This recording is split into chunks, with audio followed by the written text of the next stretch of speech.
Good morning. So one story that has Kenyans' tongues waggling both in the economic and the political space this morning is the fact that Kenya Pipeline has now been sold to Uganda. We bring for you the full details of this sale, or whether or not it's a sale, here at the People's Mirror. And if you're joining the People's Mirror for the first time, please hit the subscribe button so that we keep updating you on these particular issues as they happen.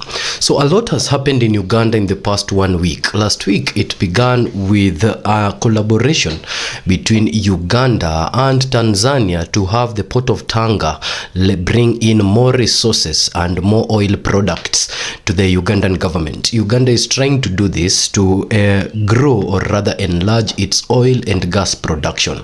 And so in its access to the sea, you know very well that Uganda is a landlocked country. With this Museveni's new campaigns ahead of the 2026 elections, Museveni has hinted quite a number of times that the success of the Ugandan people depends on their access to the port. Now, Uganda as a landlocked country has been benefiting from the port of Mombasa, that is in the border of Kenyan Republic, and the port of Tanga, which is in the border of the Tanzanian Republic. But now Mr. Museveni sees that the success of his people depends on the access to this ocean. He also added that he has interest in the Indian Ocean that borders both Uganda and Tanzania. And before a week could end after the signing of agreement between the Republic of Tanzania and the Republic of Uganda for unfettered access of oil and gas through the Tangan port, yesterday the President of Kenya was also in Uganda in a launch that was being carried out by the Devki companies. It was a pipeline launch where the Devki himself, the man Devki, said that President Ruto is a man that is geared towards development and should serve for 20 years. Now, Devki's independent statements will be a substance of our analysis later, because this is the statement that is being said or being made by certain investors that have now found camouflage and have found a good conducive environment to carry out their business with President William Ruto. So these investors who really do not have a touch of one-on-one with what is going on within the Kenyan populace sometimes forget the anger that the Kenyan people have towards this particular regime concerning the fall of living standards and the hiked prices of key commodities of life. And they live in a bubble of investors, and so from their angle they feel like the environment under which they are doing business right now did not exist under President William Ruto, under President Uhuru Kenyatta, and has only existed under President William Ruto. An environment that, according to them, investors, including Devki, who has a town in Kenya. This is very interesting because most people don't know that there is a Devki town just past Mlolongo on your way to the river in Kitengela, a small town that has now been named Devki as a result of the involvement of these investors in our economy. So these investors see a conducive environment to do business that they want to maintain for a period of over 20 years. And you remember also Adani was also of this very cohort of individuals that also wanted to invest around the Devki town in the Jomo Kenyatta International Airport.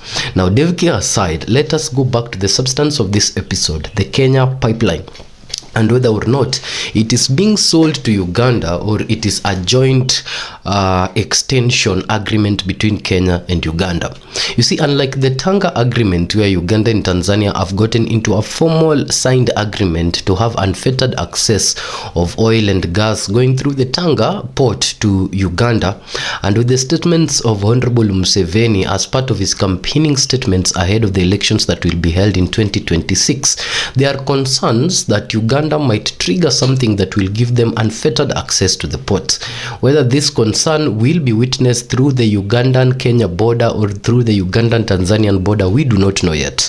But yesterday, President William Ruto said that they are now exploring a joint extension of the pipeline between Kampala and Eldoret. So before we jump into the common bandwagon of individuals that are criticizing this particular sale rather of the pipeline, let us first lay the facts so that you, our esteemed viewer, will decide whether it's a sale or a joint project.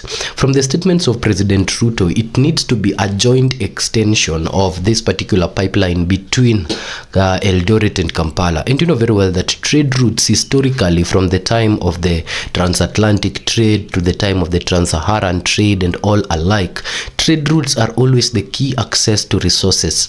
And so whoever has trade routes has key access to resources, and whoever has key access to resources then have key access to power. So the conversation of trade routes is a conversation of power, and so you look at it as the extension of Kenya-Uganda pipeline coming after the extension of Kenya-Uganda railway.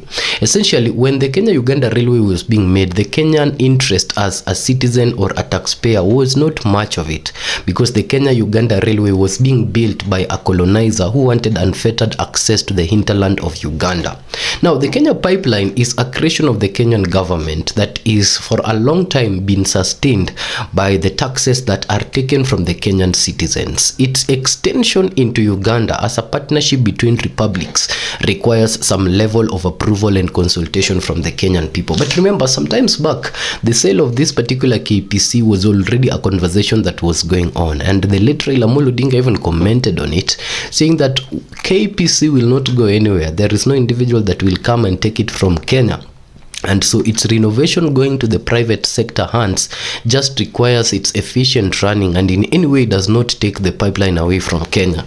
Now, hardly 3 weeks since he was interred and is resting in his grave, the late Honorable Raila Odinga, we are witnessing actually an instance that now is a move of sharing the Kenya pipeline unlimited. And while we are seeing this move to share the Kenya pipeline limited, which is primarily an investment of the Kenyan people, we are seeing it now not being shared to the hands of the private sector so that it remains a product of the country, being maintained for the benefit of the country, but we are seeing it being sold, or rather being shared by a neighboring republic that might have so much interest in it until at one point even the name might change from Kenya Pipeline to Kenya-Uganda Pipeline. And so this is the concern of most Kenyan people.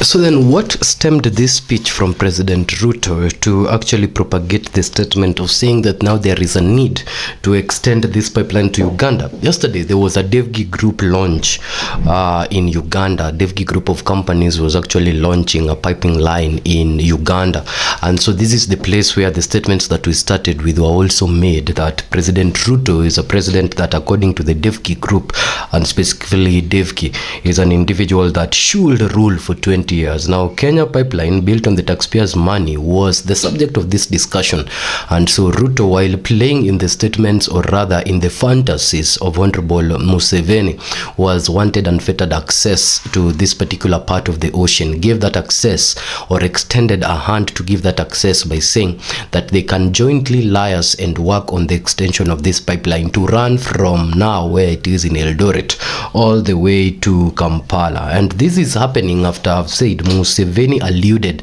to having shares in the Indian Ocean, and so maybe this is just an enforcement of his shareholding of this Indian Ocean. You know, this is very interesting because the countries that are neighboring the oceans and seas have unfettered access to that ocean and sea up to 200 nautical miles. This forms the part of the EEZ, the exclusive economic zone. So I wonder how a landlocked country that does not have access of 250 nautical miles as part of their exclusive economic zone, saying very well that they have interest in that particular part of the ocean. It therefore means that if there's any interest that the Ugandan government has in this ocean, then the interest forms part of our 250 nautical miles, which is the exclusive economic zone under which Kenyan government can actually carry out their economic activities. So the access, or rather the shares that Honorable Museveni is talking about, if you look at it from the law of the sea clearly, shows you that it is an access part of the Tanzanian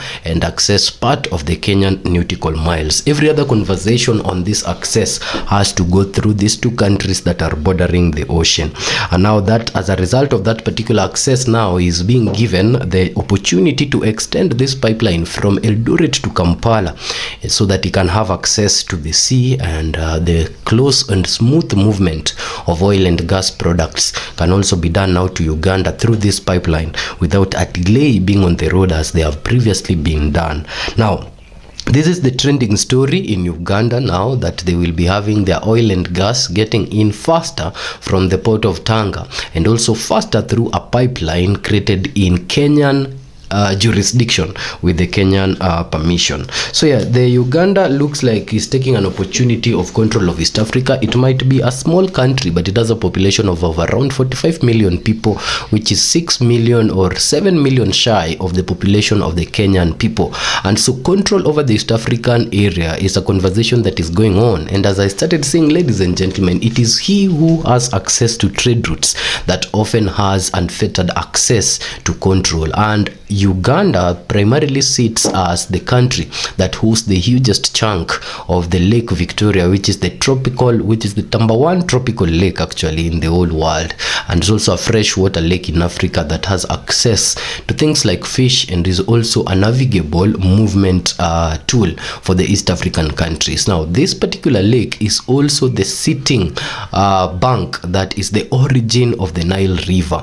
So the origin of the Nile River also sits in the Pearl of Africa in Uganda. They do not have access to the sea, but then they have a dictatorial system of government that now is in good relationships with the two neighboring countries around them, being Rwanda and Tanzania, and is bordering their relationship very well with the Kenyan current president. Now, if these three presidents were to have a meeting and all toy to the interest of Honorable Museveni, then control could shift from Kenya, that has been the dominant powerhouse economically in this region, to Uganda, that will not be a dominant powerhouse in this region, but will have access from the two countries that are neighboring it to the ocean. Other people have also said that Uganda is really behind when it comes to democratic policies and also when it comes to economic growth, that seeing it as the center station for control of power in East Africa might take quite some time. But we see with these conversations of joint East African community now coming up again shortly after Suluhu Hassan's entry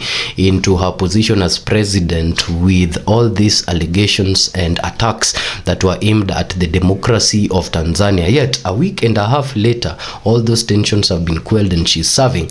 Anything can happen in the East African region, and so Kenyans are really in their right to actually be concerned with their pipeline being part now of the Ugandan jurisdiction.